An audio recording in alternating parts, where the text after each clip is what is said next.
The principal ran into lunch crying and yelled, "Who knows my daughter?" Principal Vaughn never cried.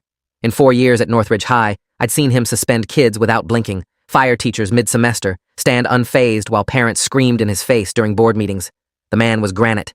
So when he burst through the cafeteria doors at 12:47 on a Thursday with tears streaming down his face and mascara from his wife's makeup smeared under his eyes like he'd been rubbing them raw, every fork in the room froze midair. His voice cracked when he screamed it. "Who knows my daughter?" His hands were shaking. His tie was loose and crooked. There was dirt on his knees like he'd been crawling on the ground. Behind him, 2 police officers appeared, both with radios crackling. Officer Mendez and Officer Liu, the school resource officers who usually just stood around looking bored. They weren't bored now. They looked grim. Principal Vaughn's eyes swept the cafeteria, wild and desperate, landing on faces one by one. His daughter Lily was a sophomore. Quiet girl, honor roll, always reading in corners. I'd had biology with her last year. She sat 2 rows ahead and never spoke unless called on. "Who knows Lily Vaughn?" The principal shouted again, louder this time. "Tell me right now. Where is she? What happened to her?" My best friend Austin grabbed my arm under the table. His grip was tight enough to hurt. "Dude," he whispered, "Lily's missing." I stared at Principal Vaughn's face, at the raw panic there, and my stomach dropped. This wasn't about school rules or academic integrity or any of the usual administrative nonsense. This was a father losing his mind in front of 400 students because his daughter was gone. 3 hands went up across the cafeteria. Mine wasn't one of them. I knew Lily existed, had seen her around, but we'd never spoken outside of that one biology class where we'd been lab partners for exactly 2 weeks before she asked to switch. She'd been polite about it, said she worked better alone, but I'd gotten the message. I wasn't worth her time. The 3 students with raised hands were pulled from their seats immediately. Emma Chen from Student Council.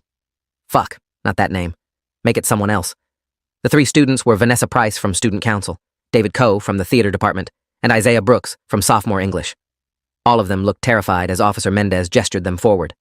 Principal Vaughn's face collapsed with hope when he saw them approaching. His voice dropped to something almost pleading. "When did you last see her? What was she doing? Was she upset about something?" Vanessa spoke first, her voice shaking. "I saw her yesterday after school, Mr. Vaughn. She was at her locker around 3:30. She seemed fine, just normal." David nodded quickly. "Yeah, I saw her in English 4th period yesterday. She turned in her Gatsby essay and left right when the bell rang. I didn't notice anything weird." Isaiah hesitated before speaking, his eyes darting to the police officers. I saw her this morning, actually, before 1st period. She was in the parking lot talking to someone in a car." Principal Vaughn's head snapped toward Isaiah so fast I heard his neck crack from 3 tables away. "What car? What kind of car? Who was driving?" Isaiah backed up a step. "I don't know, man. I mean, Mr. Vaughn. It was dark blue, maybe black. A sedan. I couldn't see who was inside because the windows were tinted. But Lily got in, and they drove away. She looked like she knew whoever it was." The cafeteria had gone completely silent. You could hear the fluorescent lights buzzing overhead. Principal Vaughn's face went from panicked to something harder, something that looked like rage mixed with terror. "What time?" Isaiah swallowed. "Like 7:15, maybe 7:20, right before 1st period started." Officer Liu pulled out a notebook and started writing. "Mr. Vaughn, when did you realize Lily was missing?" Principal Vaughn's voice was hoarse. "She didn't come home last night. My wife and I thought she was staying at her friend Becca's house for a study group, but Becca's mom called this morning asking if Lily was sick because Becca had been waiting for her all night. We tried calling Lily's phone. It goes straight to voicemail. We drove to the school, checked her locker, asked her teachers. Nobody's seen her since yesterday afternoon. Except Isaiah just said he saw her this morning," Officer Mendez pointed out. Isaiah's face went pale. "I swear that's what I saw. She was getting into a car in the parking lot this morning." Officer Liu exchanged a glance with Mendez. "Mr. Brooks, are you certain it was this morning? Not yesterday morning?" Isaiah opened his mouth, then closed it. His eyebrows drew together. It was dark out. I thought it was this morning because I just got to school, but maybe, I don't know. I'm confused now." David raised his hand like we were still in class. If Isaiah saw her yesterday morning, that means she's been missing since then, right? That's over 24 hours. Principal Vaughn made a sound like a wounded animal. "My daughter has been missing for over a day and I didn't know. I thought she was studying. I thought she was safe." Officer Mendez put a hand on his shoulder. "Sir, we need you to come to the station with us. We'll need recent photos, her phone records, a list of friends and contacts, everything. We're going to find her." Principal Vaughn nodded, but his legs seemed to give out. He grabbed the nearest table for support, and I realized it was my table. His hand landed right next to my lunch tray. His eyes met mine for a split second. There was nothing but desperation there. "Help me," his expression said. "Someone help me find my daughter." Then Officer Liu was guiding him toward the exit, and the 3 students who'd raised their hands were being taken somewhere else, probably for more detailed questioning. The cafeteria stayed silent for maybe 5 seconds after they left. Then, it exploded. Everyone started talking at once, pulling out phones, texting, speculating. Austin leaned across the table. Holy shit, Lily Vaughn is missing. Like actually missing. Do you think she ran away, or do you think something happened to her? I didn't answer, because I was remembering something. 2 weeks ago in the library during study hall, I'd seen Lily sitting alone at one of the back tables. She'd been crying quietly, her shoulders shaking, staring at her phone screen. I'd walked past on my way to return a book, and she'd looked up at me. Her eyes were red and swollen. She'd opened her mouth like she wanted to say something, then shook her head and looked back down at her phone. I'd kept walking because it felt like she wanted privacy. Now I wondered what she'd been about to say. Now I wondered if that moment mattered. My phone buzzed. Text from a number I didn't recognize. You saw something. Don't pretend you didn't. I stared at the screen. My hands started shaking. I showed it to Austin and his face went white. Dude, who sent that? I don't know. The number's not in my contacts. Another text came through. The library. 2 weeks ago. You walked right past her and you saw. My heart was pounding now. Someone had been watching me in the library that day. Someone knew I'd seen Lily crying. Someone knew I'd walked away without helping. Austin grabbed my arm again.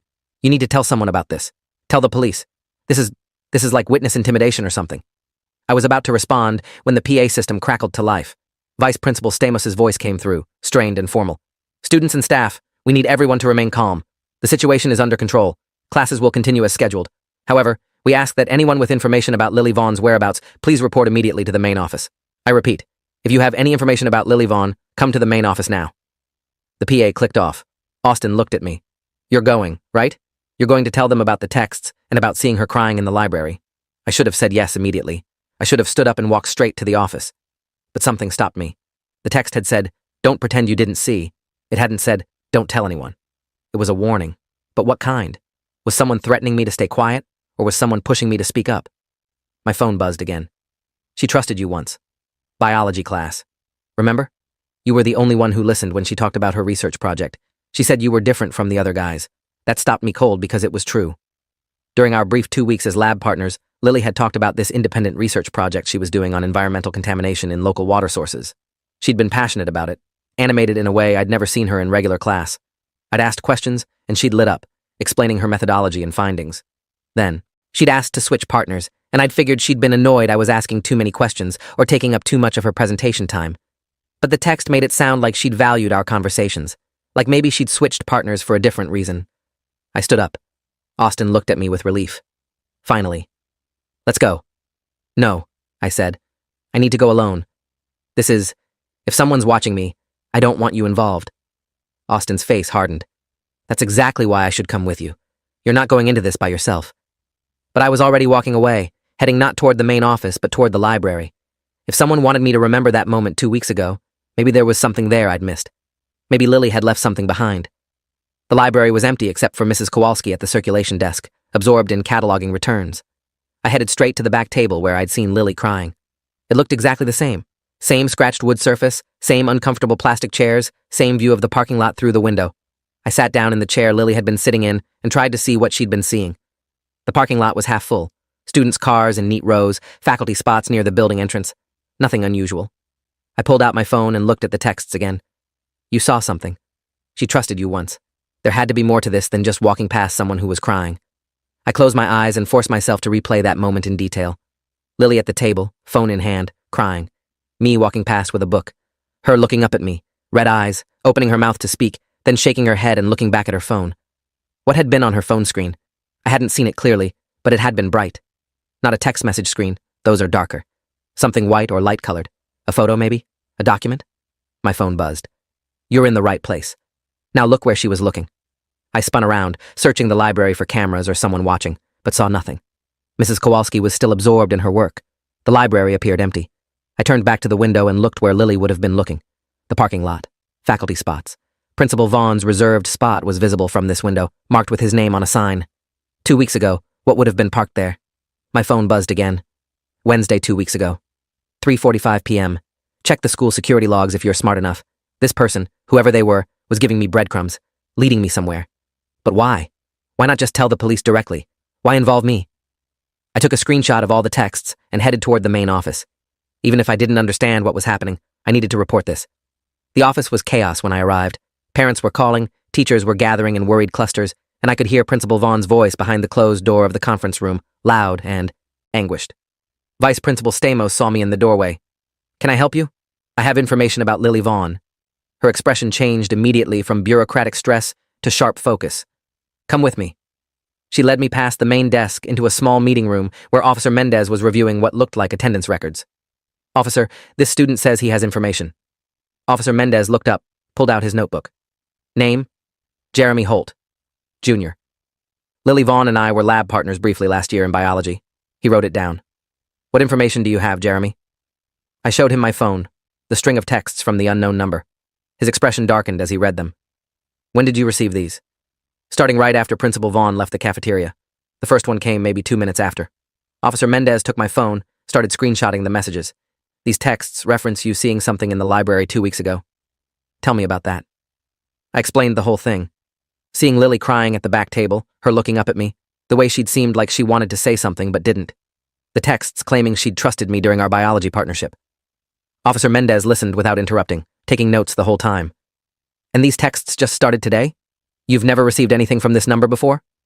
"Never. I don't even know whose number it is." He was already typing something into his laptop. "We'll trace it, but if someone's being this careful, it's probably a burner phone or a spoofed number." He looked up at me. "Jeremy, I need you to think very carefully. During your time as Lily's lab partner, did she ever mention being scared of someone? Feeling threatened? Having problems with anyone?" I thought back to those 2 weeks. We'd mostly talked about science, about her research project. She'd mentioned her parents once, said her dad was stressed about school board politics, and her mom was traveling for work constantly. She'd said it in a way that sounded lonely, like she wished her mom was around more. But nothing that screamed danger or abuse. No, nothing like that. She seemed, I don't know, isolated maybe? But not scared. Officer Mendez wrote something down. "What about friends? Did she mention anyone she was close to?" "She talked about someone named Becca once. Said they were supposed to work on a project together." That matched what Principal Vaughn had said about Lily supposedly staying at Becca's house. Officer Mendez nodded slowly. "Becca Lindstrom. We've already spoken to her. She says Lily was supposed to come over Wednesday night for studying but never showed up. Becca assumed Lily had forgotten or something came up, didn't think to call Lily's parents because she figured they knew. So Lily told her parents she was going to Becca's, told Becca she might not make it, and then disappeared somewhere in between." My phone buzzed in Officer Mendez's hand. He looked at the screen, then at me. Another text. It says, "Ask about the car in Spot 12 on Wednesday the 6th at 3:45. Spot 12 is faculty parking. We can check security footage from that date and time." Vice Principal Stamos, who'd been standing quietly in the corner, spoke up. "Spot 12 is assigned to Coach Draven, Nate Draven, girls' soccer coach." Officer Mendez's expression didn't change, but something shifted in his posture. "Is Coach Draven here today?" "I haven't seen him," Stamos said. "Let me check." She pulled out her phone, made a call, waited. Her face went pale. "He called in sick this morning, said he had the flu." Officer Mendez stood up. "I need his home address, his phone number, and I need to see every piece of security footage from the past 3 weeks showing parking spot 12. Now." Stamos nodded and rushed out. Officer Mendez looked at me. "Jeremy, I need you to stay on campus.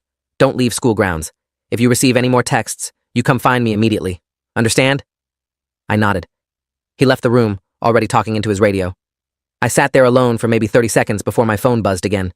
It was still lying on the table where Officer Mendez had left it. The new text read, "Good, now they're looking at the right person. But it's bigger than him. Check Lily's research project. The real one, not the school version." I grabbed my phone and ran back to the library. Mrs. Kowalski looked up as I burst through the doors.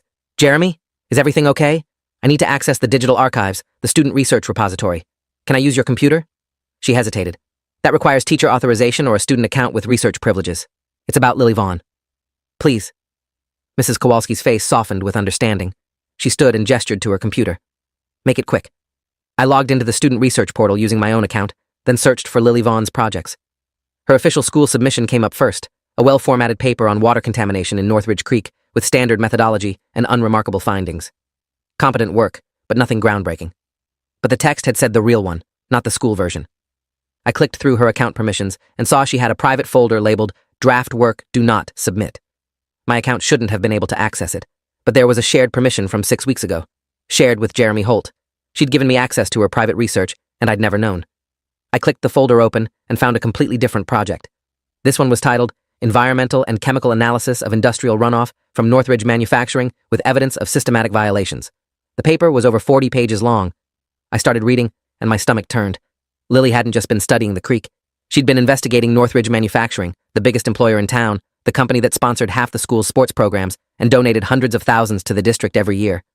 Her research documented illegal chemical dumping, falsified environmental reports, and contaminated groundwater that exceeded EPA limits by catastrophic margins.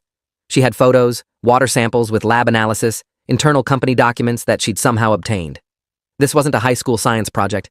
This was investigative journalism that could shut down the entire plant and cost the town thousands of jobs. At the bottom of her report was a note dated 1 week ago. Contacted EPA regional office. They're opening an investigation. Meeting with Agent Voss next Wednesday to hand over evidence. Wednesday, the day Lily disappeared. My hands were shaking as I scrolled through the rest of her files. She'd documented threats too. Screenshots of anonymous messages telling her to drop the project, to stop asking questions, to mind her own business. Photos of her car with slashed tires.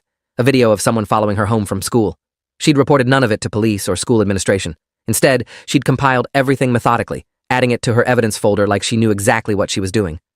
At the very bottom was a file labeled Insurance. I clicked it open and found a video. Lily's face appeared on screen, sitting in her bedroom, speaking directly to camera. Her voice was steady, but her hands were shaking. My name is Lily Vaughn, and I'm making this video in case something happens to me.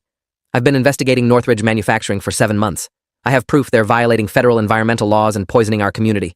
I've been threatened, followed, and intimidated. If I disappear, or if anything happens to me, the people responsible are connected to Northridge Manufacturing.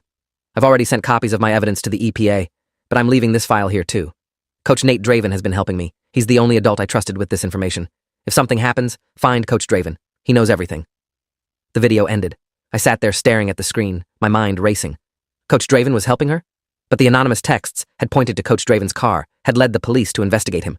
Unless Coach Draven was the threat, and Lily had been wrong to trust him, or unless someone was framing Coach Draven to stop the investigation. I needed to tell Officer Mendez about this immediately, but my phone buzzed before I could move. One more thing. Check who sits on the Northridge Manufacturing Board of Directors. Specifically, check the Community Liaison position. I opened a new browser tab and searched for Northridge Manufacturing's corporate structure. Found their website, clicked through to About Us, then Board of Directors. Scrolled through names and titles until I reached Community Liaison. The photo loaded, and my breath caught. Principal Richard Vaughn, board member and community liaison since 2019. Lily's father was on the board of the company she was investigating, the company that was illegally dumping chemicals and poisoning people, the company whose crimes she'd reported to the EPA. Did Principal Vaughn know about Lily's investigation? Did he know his daughter was about to destroy his reputation and cost him his board position? The desperate father in the cafeteria had seemed genuine, but so much of this didn't add up. I grabbed my phone and ran back toward the main office, but stopped halfway down the hall. Officer Mendez was standing there with Principal Vaughn, both of them looking at a laptop screen. Principal Vaughn was nodding, pointing at something, speaking in that same desperate voice. We need to find her. Please, you have to understand. My daughter means everything to me. I can't lose her. His performance was perfect. If I hadn't just learned about his connection to Northridge Manufacturing, I would have believed him completely. Instead, I turned around and headed for the side exit, pulling out my phone to call 911 directly. I needed to talk to someone who wasn't involved with the school, who wouldn't report back to Principal Vaughn. The 911 operator answered on the second ring. This is 911. What's your emergency? My name is Jeremy Holt. I'm a student at Northridge High. I have critical information about the Lily Vaughn missing persons case. It's not safe to talk to the school resource officers. I need to speak with detectives who aren't connected to the school district. There was a pause. Hold, please. I waited, pressed against the wall near the exit, watching the hallway for any sign of Principal Vaughn or the officers. A new voice came on the line, deeper and more authoritative. This is Detective Kowalski with the county police. I understand you have information about Lily Vaughn? I'm Jeremy Holt. Lily and I were lab partners last year. I just found her private research files. She was investigating Northridge Manufacturing for environmental crimes. She had evidence of illegal dumping, and she contacted the EPA. She disappeared the day she was supposed to meet with a federal agent. And Principal Vaughn, her father, sits on Northridge Manufacturing's board of directors. Detective Kowalski's tone sharpened. Where are you right now, Jeremy? At school. I'm near the east exit. I need to get these files to someone who isn't involved with the school district. Stay where you are. Don't move. I'm sending units to your location now. Do not speak to anyone from the school. Do you understand? I understand. Jeremy, I need you to answer this carefully. Do you feel like you're in immediate danger? I thought about the anonymous texts, about Principal Vaughn's performance in the cafeteria, about Coach Draven calling in sick. I don't know. Someone's been texting me all day, leading me to this information. I don't know who or why. Stay on the line with me. Units are 3 minutes away. Detective Kowalski paused. Jeremy, the person texting you, are they threatening you or helping you? Helping, I think. They led me to Lily's research. They pointed the school officers toward Coach Draven, but I think that might be misdirection. I think they're trying to expose what really happened without revealing themselves. 2 minutes. Keep talking to me. Tell me about these research files. What exactly did Lily document? I explained everything while watching the hallway, my voice low and urgent. The chemical dumping, the contaminated groundwater, the threats Lily had received, the video she'd made naming Coach Draven as her ally, Principal Vaughn's position on the company board. Detective Kowalski listened without interrupting. When I finished, he said, "Jeremy, this is extremely important. In Lily's video, did she say anything about where she was planning to meet the EPA agent?" The video just said next Wednesday. That was yesterday. She must have had a specific time and location. I pulled my phone away from my ear and opened Lily's files again while keeping Detective Kowalski on speaker. Scrolled through her documents until I found an email chain with someone named Agent Patricia Voss. The most recent email from Voss read, "Meeting confirmed for Wednesday 3 p.m. at the Northridge Creek access point behind the manufacturing plant. Come alone and bring all physical evidence." I read it aloud to Detective Kowalski. His response was immediate. "Units are pulling up now. You should see them outside the east doors. Go with them. We're sending people to the creek access point immediately." I pushed through the doors and saw 3 police cars in the parking lot, lights off but officers standing ready. One of them waved me over. "Jeremy Holt?" "Yes. Get in. We're taking you to the station where you'll be safe. You did the right thing calling us." I climbed into the back of the patrol car and we pulled away from school. Through the window, I saw Principal Vaughn running out the main doors, his face contorted with rage. He was yelling something, pointing at the police car, but we were already turning onto the main road. The officer in the passenger seat looked back at me. "Don't worry about him. Detective Kowalski is handling it." My phone buzzed. The anonymous number again. "You did good. She's alive. They're bringing her in now." Before I could process that, the officer's radio crackled. "All units, this is Detective Kowalski. We've located Lily Vaughn at the creek access point. She's alive and in protective custody. Coach Nate Draven is with her. Both are safe. I need units to Northridge High School immediately to detain Principal Richard Vaughn for questioning." Relief flooded through me so intensely I felt dizzy. Lily was alive. The officer who'd been driving looked back at me with something like respect. "Kid, you might have just saved that girl's life." We arrived at the county police station, and I was taken to a conference room with bottles of water and a box of stale donuts. Detective Kowalski appeared 10 minutes later, a tall man with gray hair and sharp eyes. He sat down across from me and pulled out a recording device. "Jeremy, I need to get your full statement on record, but first I want you to know that Lily Vaughn is safe. She's been in hiding since Wednesday afternoon with Coach Draven. They never made it to the meeting with the EPA agent because they were followed from the school. Coach Draven recognized the tale and made the decision to hide Lily until they could figure out who was after her. Why didn't they call the police?" Detective Kowalski's expression was grim, because Lily didn't know who to trust. Her father is on the Northridge Manufacturing Board. The school resource officers are hired by the district, which receives substantial funding from Northridge Manufacturing. Even some of our local police have family members who work at the plant. She and Coach Draven decided their safest option was to go dark until they could get the evidence to federal authorities. But someone knew where they were planning to meet? Yes. We're still investigating how, but we believe someone intercepted communications between Lily and Agent Voss, possibly through Lily's phone or email. When Lily realized she was being followed, she and Coach Draven abandoned the meeting and went to a remote location. Coach Draven used his personal network to keep them supplied and hidden. That explained why he'd called in sick this morning. What about the texts I received? Who sent them? Detective Kowalski leaned back in his chair. That's the interesting part. We traced the number and it belongs to a phone registered to Lily Vaughn. A second phone that wasn't her primary phone. She was texting you? But why? Why not just tell me directly or text the police? Because Lily was still hiding and didn't want to reveal her location until she knew it was safe. But she needed someone to find her research and understand the full scope of what was happening. She chose you because she remembered you from biology class. She said you were one of the few people who actually listened to her ideas and didn't dismiss her. I sat there processing this. Lily had been orchestrating everything from hiding, leading me through breadcrumbs because she knew if she just dumped everything on me at once, I might not believe it or might tell the wrong people. She'd been controlling the investigation from the shadows. Detective Kowalski continued. Lily's been giving us information in real time. When she saw her father show up at school this morning and stage that scene in the cafeteria, she knew he was trying to control the narrative, make himself look like the desperate father so that when she was found, or if she disappeared permanently, he'd be above suspicion. The crying, the panic, all of it was performance? All of it. Principal Vaughn knew exactly where his daughter was because he's the one who hired people to find her and silence her. When she went into hiding and he couldn't locate her, he panicked and decided to play the grieving father publicly. It would give him cover and put pressure on. Local police to find her quickly so his people could get to her first. My stomach turned. How could a father do that to his daughter? Detective Kowalski's expression hardened.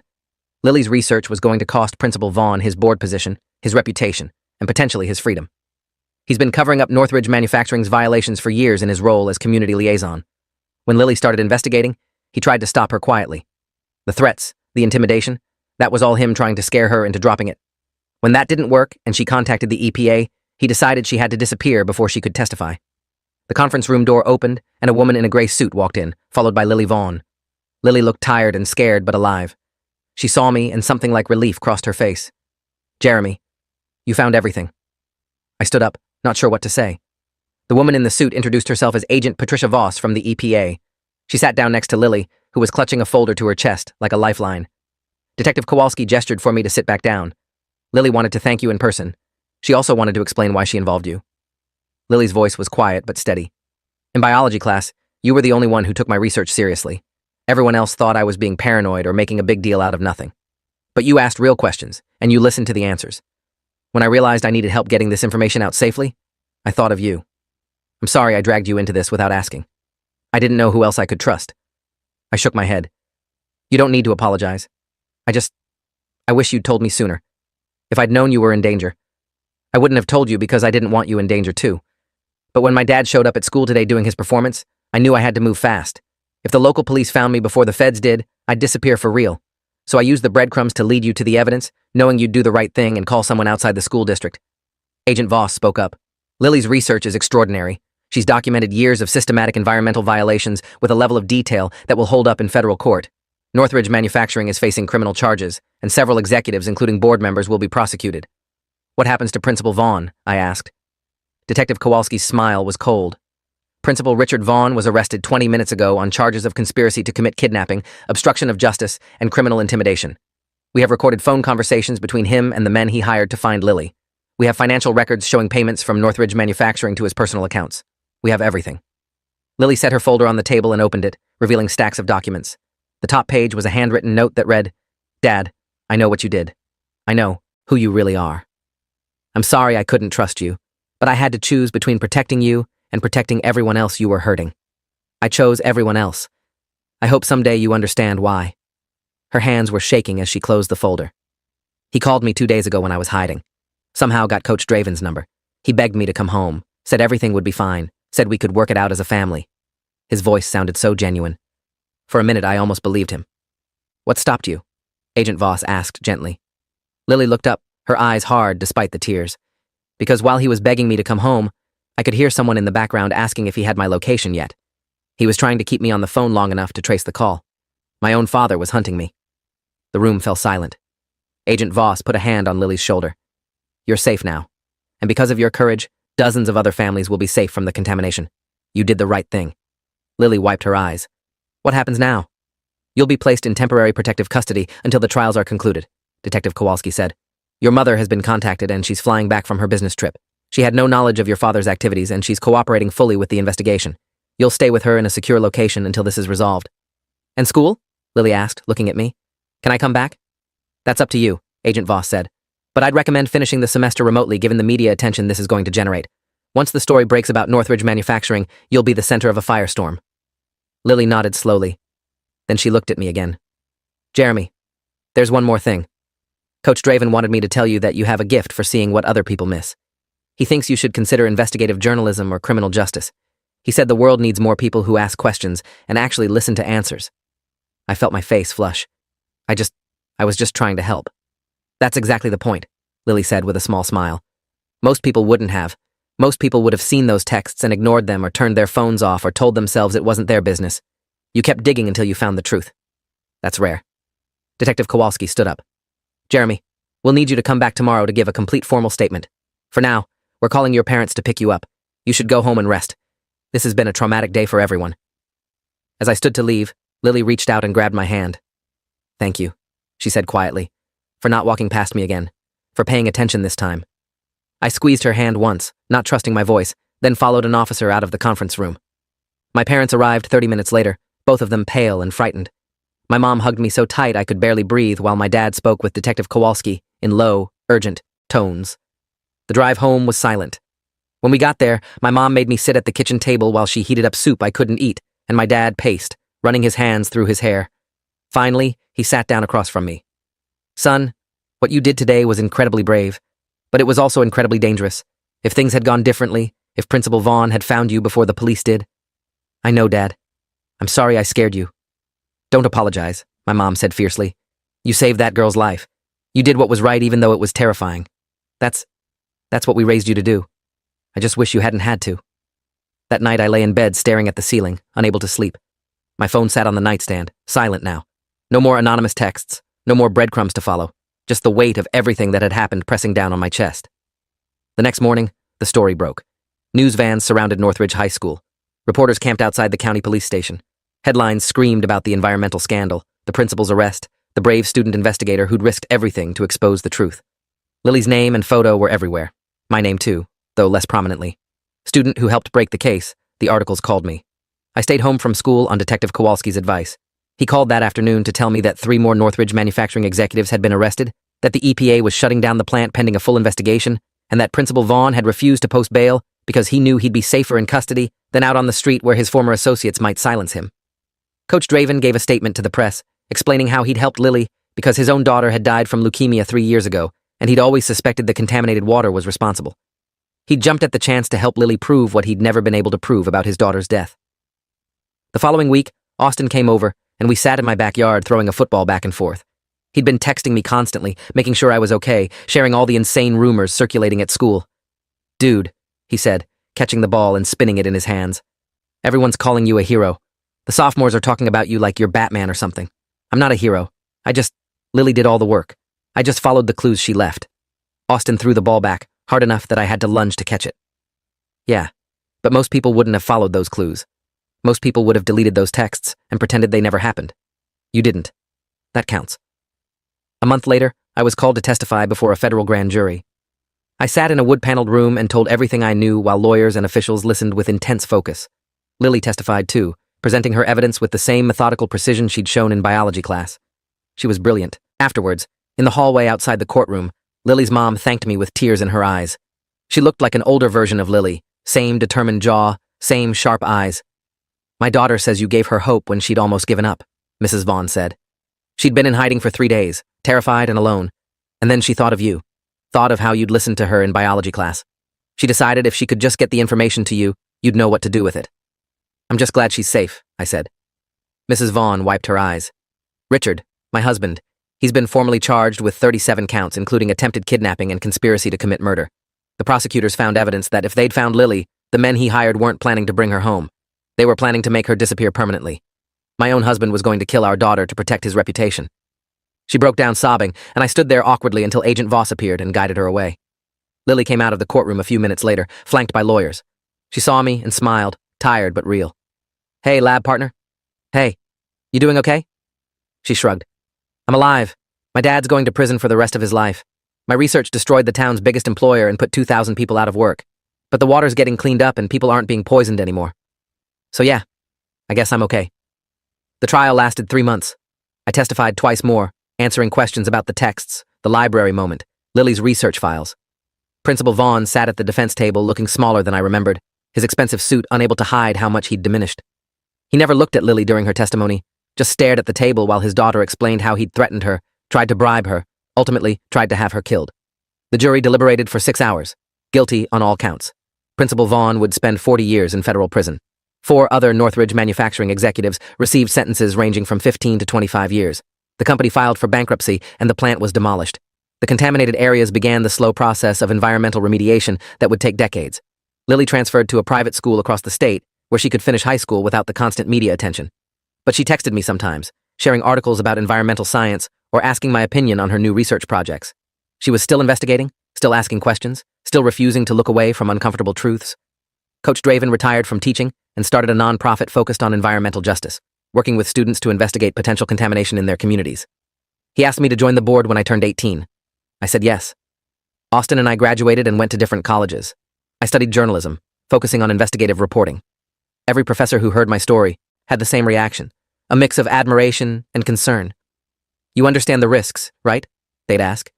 This kind of journalism makes powerful people angry. I'd think of Lily crying alone in the library, of Principal Vaughn's desperate performance, of how close we'd come to never knowing the truth. I understand, I'd say. Someone has to ask the questions. 2 years after the trial, I was home for winter break when I got a text from an unknown number. For a second, my heart stopped, remembering those anonymous messages from years ago. But this one just said, "Coffee? It's Lily." I'd love to catch up. We met at a small cafe downtown, away from the old school and all its memories. Lily looked different, older, her hair longer and her expression more confident. She'd survived and it showed. We talked for 3 hours, catching up on college, on life, on everything that had happened since that Thursday in the cafeteria when her father had stormed in crying and yelling. "I'm writing a book," Lily said toward the end of our conversation. "About the investigation, the cover-up, all of it. My publisher wants me to focus on the environmental science and the corporate corruption, but I want to include the personal story too. The fact that my father chose money and reputation over his daughter's life. That's important context," I said. "It shows why these crimes go unreported. Because the people in power are often the people we're supposed to trust." "Exactly." She paused, stirring her coffee. "I want to include you in the book too, Jeremy. What you did, following those breadcrumbs, calling the county police when you realized the school officers couldn't be trusted. That's part of the story. I'm okay with that." "Good. Because I've been thinking a lot about that day. About why I chose you. You want to know the real reason?"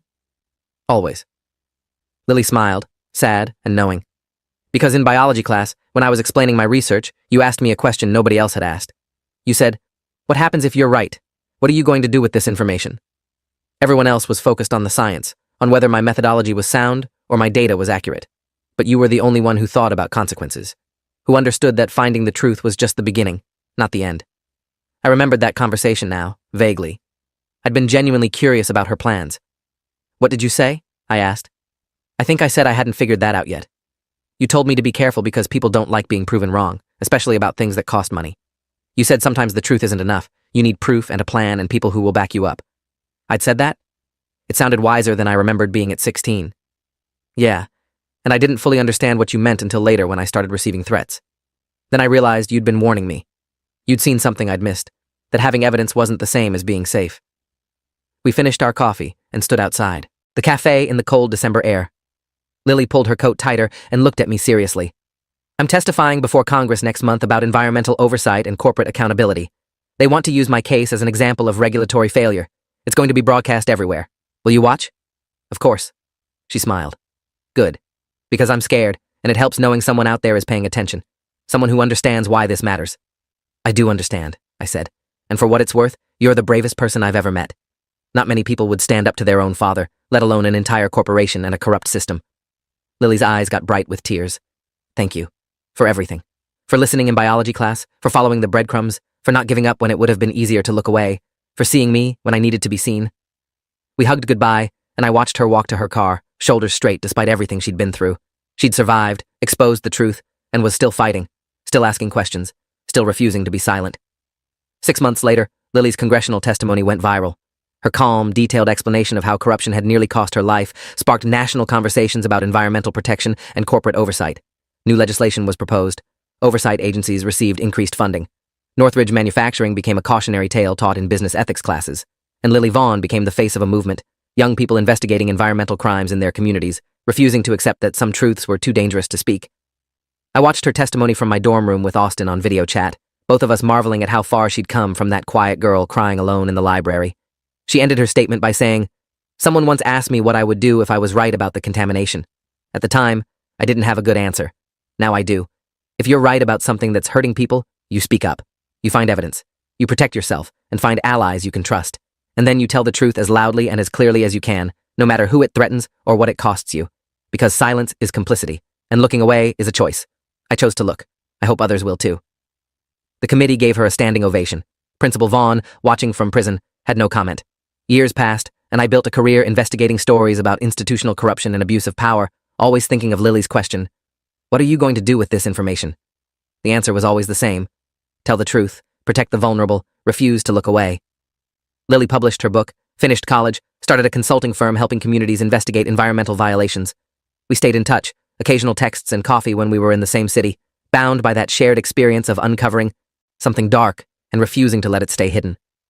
Sometimes I think about that moment in the library 2 weeks before everything exploded, when Lily looked up at me with tears in her eyes and almost spoke. I wonder what she would have said if I'd stopped and asked if she was okay. Maybe nothing would have changed. Maybe she still would have had to go into hiding and orchestrate everything from the shadows. Or maybe she would have trusted me sooner, and we could have gone to authorities together, and she wouldn't have spent 3 days terrified and alone. I'll never know. But I learned something from her that stays with me in every investigation, every interview, every moment when looking away would be easier than pressing forward. The people crying alone in corners might be the ones who see the truth. Everyone else is missing, and the desperate performances of powerful people often hide the darkest secrets. And sometimes the bravest thing you can do is follow breadcrumbs left by someone who trusts you enough to lead you toward justice. And the question, "Who knows my daughter?" can mean so many different things depending on who's asking and what they're really trying to find. Thanks for watching till the end. Make sure to subscribe and like to not miss the next story.